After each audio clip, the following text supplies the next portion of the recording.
வணக்கம் ஃப்ரெண்ட்ஸ், இன்னைக்கான திருக்குறள் ஸ்கிரீன்ல இருக்கு. அது எந்த பால்ல எந்த இயல்ல எந்த அதிகாரத்துல எத்தனாவது குறள் அமைஞ்சிருக்குன்னு கீழே கமெண்ட்ல சொல்லுங்க. ஃப்ரெண்ட்ஸ், இந்த வீடியோ பார்த்துட்டு பிடிச்சிருந்தா லைக் பண்ணுங்க, உங்க கருத்துக்களை கமெண்ட்ல சொல்லுங்க. நம்ம சேனல் இது வரைக்கும் சப்ஸ்கிரைப் பண்ணலன்னா சப்ஸ்கிரைப் பண்ணிக்கோங்க. நம்ம சேனல்ல இருக்க மற்ற ஃபுட் வீடியோஸும் பாருங்க. ஃப்ரெண்ட்ஸ், இன்னைக்கு இந்த வீடியோல மாங்காய் வச்சு ஸ்வீட்டான பச்சடி ஒன்று செய்ய போறோம். அதுக்கு என்னென்ன பொருட்கள்லாம் வேணும்னு பார்த்துடலாம். நல்லா ஃப்ரெஷ்ஷான மாங்காய் ஒன்று எடுத்துக்கலாம். நான் ஃபுல்லாக யூஸ் பண்ண போகிறதில்ல, பாதி தான் யூஸ் பண்ண போகிறேன். நாட்டு சக்கரை ஒரு 3/4 கப் எடுத்து வச்சுருக்கேன். நாட்டு சக்கரை வேணாட்டி வெல்லம் கூட யூஸ் பண்ணிக்கலாம். தேவையான அளவு உப்பு, ஒரு 1/4 டீஸ்பூன் பெருங்காயம், 2 டேபிள் ஸ்பூன் நல்லெண்ணெய், கருவேப்பிலை கொஞ்சம், ஒரு 1/2 டேபிள் ஸ்பூன் கடுகு. அவ்வளோதான். ரொம்ப சிம்பிளாக செஞ்சிடலாம். ஒரு 10 மினிட்ஸில் பண்ணி முடிச்சிடலாம். ஃபர்ஸ்ட் நம்ம மாங்காவை கட் பண்ணி துருவி எடுத்துக்கலாம். நான் இன்னைக்கு ஃபுல் மாங்காவும் யூஸ் பண்ண போறதில்ல, இதுல 3/4 வாசி மட்டும் எடுத்துக்கிறேன்.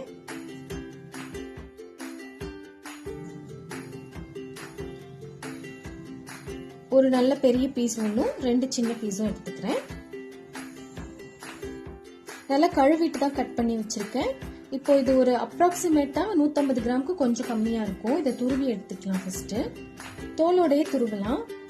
தண்ணி ஊற்றி நம்ம வேக வைக்க போறோம், அதனால நல்லா வெந்துடும். பாருங்க, இந்த மாதிரி துருவி எடுத்துக்கணும்.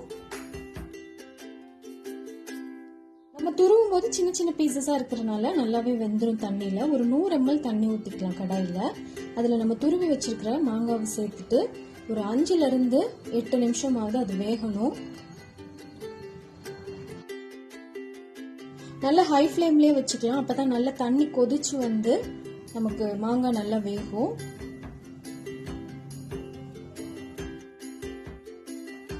மாங்காய் நல்லா வேக வேக நல்ல கலர் சேஞ்ச் ஆயிட்டே வரும். நல்லா தண்ணியில அப்சர்வ் பண்ணி பாருங்க, நல்லா திக்காயிட்டே வருது. இப்போ ஒரு 1/2 டீஸ்பூன் மட்டும் உப்பு சேர்த்துக்கலாம். உப்பு கம்மியாவே போட்டுக்கலாம், ஏன்னா நம்ம நாட்டு சர்க்கரையோ இல்ல வெல்லமோ சேர்க்கும் போது அதுலயும் லைட்டா உப்பு தன்மை இருக்கும். அதனால கொஞ்சம் பார்த்து கம்மியாவே போட்டுக்கலாம். பாருங்க, தண்ணியெல்லாம் அப்சர்வ் பண்ணி நல்லா திக்காயிட்டே வருது. மாங்காய் நல்லா மசிய வெந்திருக்கணும். பாருங்க, நல்லாவே வெந்துருச்சு மாங்காய். நம்ம சேர்த்த 100 ml தண்ணிக்கு ஒரு 5ல இருந்து 7 நிமிஷம் விட்டோம்னாலே ஹை ஃப்ளேம்ல வச்சோம்னா நல்லாவே வெந்துரும். இப்போ நம்ம சர்க்கரை சேர்த்துக்கலாம். நான் நாட்டு சர்க்கரை சேர்த்திருக்கேன். உங்களுக்கு வெல்லம் விருப்பம்னா அதை சேர்த்துக்கோங்க. நான் இன்னைக்கு நாட்டு சர்க்கரை 3/4 கப் சேர்த்திருக்கேன். இந்த கப்ல 3/4 கப் எடுத்திருக்கேன். இது 100 கிராம் கப்பு. இதுல 3/4 கப்னா 75 கிராம் சர்க்கரை சேர்த்துட்டு நல்லா மிக்ஸ் பண்ணி விட்டுறலாம். நாட்டு சர்க்கரையோட சேர்ந்து மாங்காய் நல்லா இன்னுமே வெந்துரும். வேக வேக நல்ல கலர் சேஞ்ச் ஆகி வரும். நான் நாட்டு சர்க்கரை சேர்த்திருக்கனால எனக்கு நல்ல பிரவுன் கலரா வரும். இதே இது வெல்லம் சேர்த்தோம்னா நமக்கு சர்க்கரை பொங்கல் மாதிரி இருக்கும். பார்க்க அந்த கலர்ல இருக்கும், எல்லோ கலர் மாதிரி.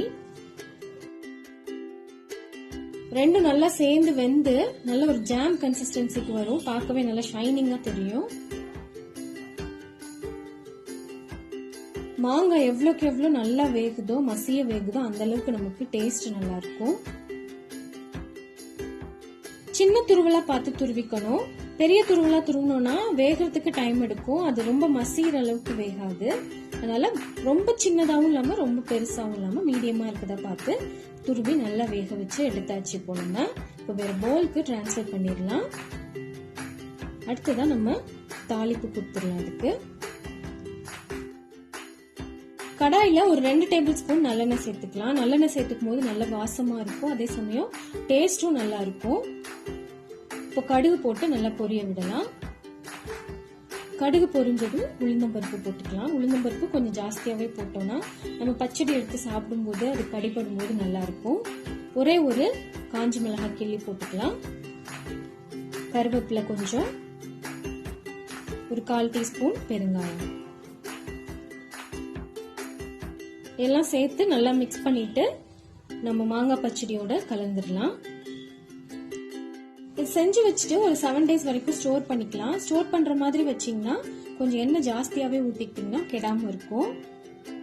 நான் அதனால தான் ஒரு 2 டேபிள் ஸ்பூன் ஊத்திருக்கேன் எண்ணெய். நல்லெண்ணெய் ஊத்தணும்னா நல்ல வாசமா இருக்கும்.